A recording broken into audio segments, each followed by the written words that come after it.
Hello everyone. Today we've got a video looking at the Outermost Crusade. Now this is what we've all been waiting for, server versus server. Now I want to talk about this a little bit because it's not exactly the server versus server that we've been expecting. There's two server versus server game modes in this genre of game that we've got. One, we've got what Rise of Kingdoms does, where you take all the servers, 4 servers usually, into a new map, a new nebula it would be, and they have to fight to capture the AGN the fastest.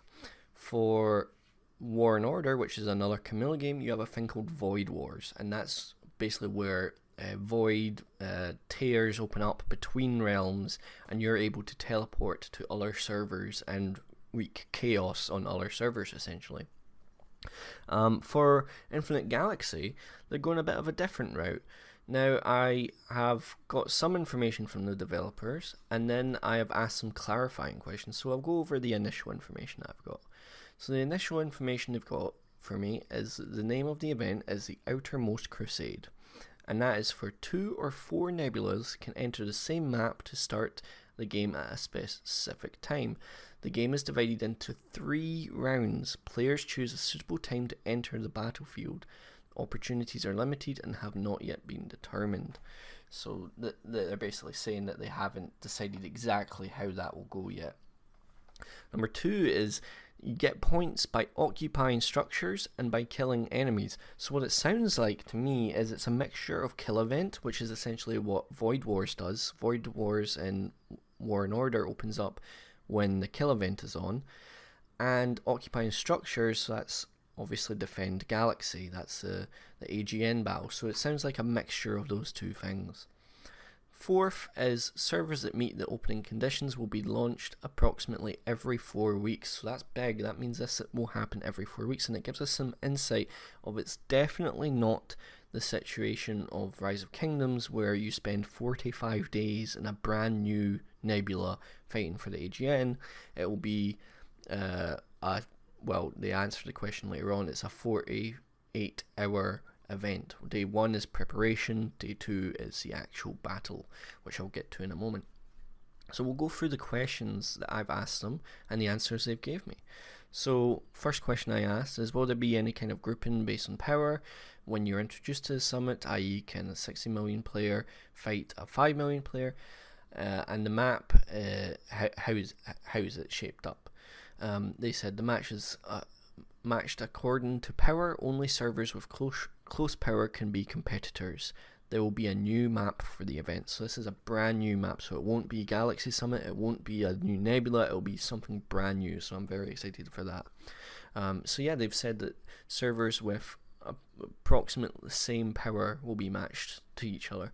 Now that's important because later on we're going to see which players can actually get in. So question 2 is, how many players can join the event? And they said, this is very surprising to me, there is no upper limit. All Alliance players can enter as long as the Alliance and the players meet the battle power conditions. Now, this is interesting. Now, I don't know if it's going to be Alliance based or full server based. I assume it's full server, but this wording makes it seem like it might be Alliance based. But maybe they just mean that you have to be in an Alliance, which I know is definitely a condition, as we'll get to later on. So question 3 is, when will this begin for our server, Nebula 54? And they said it will open successfully, and Nebula 54 will open in December, so that's in approximately 4 weeks time, which is great. The team will send a notice, and please pay attention to the relevant notifications. So basically what they're saying is there's going to be some testing. I imagine server 1, server 2 and the other beta servers are going to be doing some initial testing, and then it's going to be rolled out to all the other servers in some time in December. Nebula 54 is a kind of new server, kind of old, it's kind of in between. Any promotional images, and they said that they will release all of that as soon as the event is released essentially, so we're not going to be able to see the map until the event is out. They don't want to give anyone an advantage there. Question 5 is, how many alliances can join the event? When the event is unlocked, all the alliance that has 60 million or higher power can join. So this does suggest that the entire server can join as long as the alliance is over 60 million power. Question 6. is how are participating players determined? Their answer is the commander with a spaceport of level 16 or higher and have already joined an alliance can join. Now this is important because for most of your farms are going to either be level 15 or level 20. So if you want to use your farm as a combat ult, if you can run multiple devices or multiple emulators, you want to make sure that you're level 16. I do suggest that you get your farms all up to level 20 anyway, so you can be farming plasma with them, but that is a very good insight. So if you want to get as many accounts in as possible, and they did say that there's no upper limit, then you should get it to above level 16. Now what this does suggest is they did say the day one is preparation phase, so I think that's where you submit to be part of the event for the following 24 hours. So I think that time period where you're like signing up to the event is the big one. That's where your power is determined and how you're matched with other players. Now we'll touch on that later on as well. So the next question is, how long will the event last? They say 2 days with 1 day of matching and 1 day of challenging. There it is. So 1 day is essentially what I assume to be you are gathering your forces and then getting ready to enter the event. And then day 2 is actually entering the event, and it's going to last all day. So it's very important that you have a server that expands all time zones. Will there be any adjustment to losses, i.e. warpath? Oh, I forgot that earlier. One of their points above was that the battle will cause actual losses. So I wanted some clarifying points on that. So I said, will there be any adjustment to losses, i.e. warpath-like rules, or will it mimic real losses? They said repairing ships won't cost resources during the event. When the event is over, the flagship is automatically recovered. So this is very interesting. So I think what this event is going to do is it's going to cause you actual losses. So the permanent losses that you sustain in battles will never come back. However, that percentage that goes into repair will be repaired for free. Now this is a surprising buff to the likes of the Athena and the other flagships that reduce the amount that you lose or permanently lost. I think those are going to be very important, especially if they ever buff it to encompass the entire group battle rather than just your own fleet. But yeah, that is very interesting knowledge to know now. And of course, the flagship is automatically recovered. That's good. It doesn't really mean much, but the repair time is very long for flagships, so it's good that they just automatically repair that.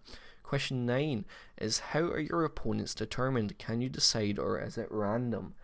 And they answered, it will be matched according to power. So I imagine there will be like a threshold, maybe 10-20% that you above or below yourself, because there's a lot of servers and the power kind of goes over quite a big distance. Question 10 is, who decides when and if the server should enter the event? The Princeps? They answered, when the event is available in the server, all players within the server can choose a suitable time to join. So that's interesting. I don't know exactly how that works. I think what they're saying is, now that we know that there's a day of matching, I think that's like a sign up time. So they're saying that they can just sign up at any time and then they can choose when to partake in the 24-hour battle period after. And then they said also the Princeps can organize it strategically. So I think that's them just suggesting that the Princeps should be the person to like organize all the alliances and make sure they're all aware of when it's all happening and get everyone together.